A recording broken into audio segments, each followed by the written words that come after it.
Jaipur diaries. लेखक आर्यन उपाध्याय। अध्याय 1। अंत से पहले की कहानी। मनाली, जहां की शाम जन्नत से कम नहीं होती, जहां की सर्द हवाएं किसी को भी पल भर में मदमस्त बना देती हैं, और वहीं जब दोस्तों का हो साथ तो क्या कहने।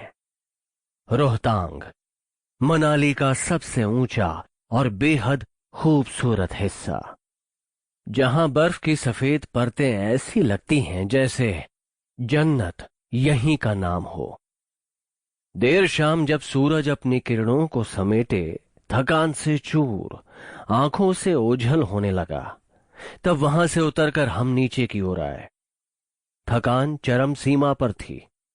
हाथ में बियर की बोतल हलक से उतरते ही थकान पर ठंडे छींटे मारने लगी।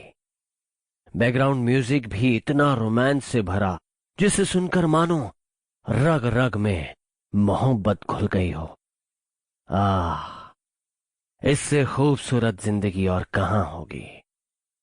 सब नशे में धुत गाने का पूरा पूरा लुत्फ उठाने लगे कि तभी कुछ दूरी पर किसी के चीखने और शीशे के टूटने की आवाज आई।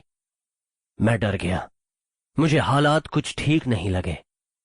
मेरे दोस्त नशे की सारी हदें पार करके होटल की तरफ रुख करने लगे, पर मैं कुछ देर वहीं बैठा रहा, किसी की यादों में गोते लगाता रहा, जैसे उस जगह की खामोशी मुझे वहां रुकने पर मजबूर कर रही हो।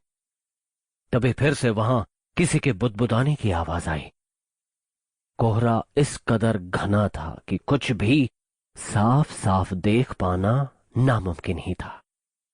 हिम्मत करके कुछ दूर आगे की ओर बढ़ा कि देखूं आखिर बात क्या है। पास जाने पर एक लड़का नजर आया जो खाई की तरफ पैर लटकाए खुद से ही न जाने क्या बातें कर रहा था। मैंने चारों ओर नजरें दौड़ाई, पर उसके सिवा कोई दूसरा नहीं दिखा। Are you okay? हेलो, ये पूछते हुए मैंने उसे पीछे की ओर खींचा।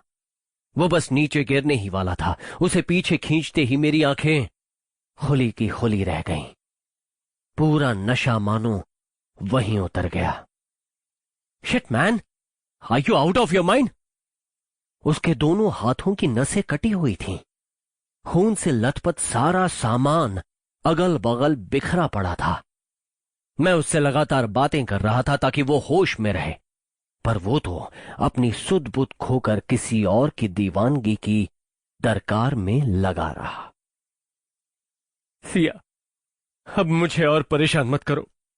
मेरी दुनिया तो बस तुम ही हो। सिया देखो, मैंने तो अपना वादा भी निभा दिया। सिया, तुमने ऐसा क्यों किया? सिया, सिया, सिया।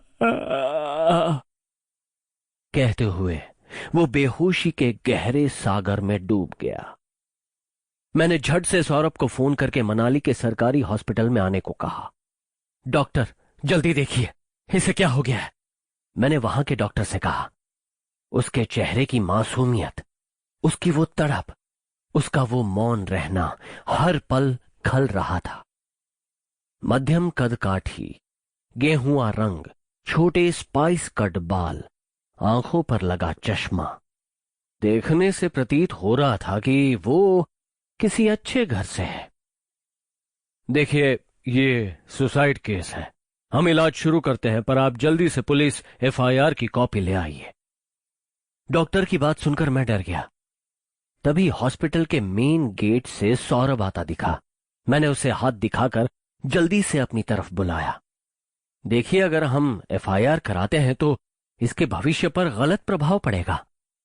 मैंने उन्हें सौरभ के चाचा का परिचय दिया और उनसे बात कराई, जो कि एक जाने माने मंत्री थे। मैं समझ सकता हूं आपकी बात, घबराइए नहीं आप। मैं ट्रीटमेंट शुरू कर देता हूं, डॉक्टर ने कहा। वैसे ये कब तक ठीक हो जाएगा? मैंने और सौरभ ने उनकी तरफ देखते हुए पूछा। कांच से कटने की वजह से घाव काफी गहरा हो गया है, कुछ दिन तो लग ही जाए। Sample complete. Ready to continue?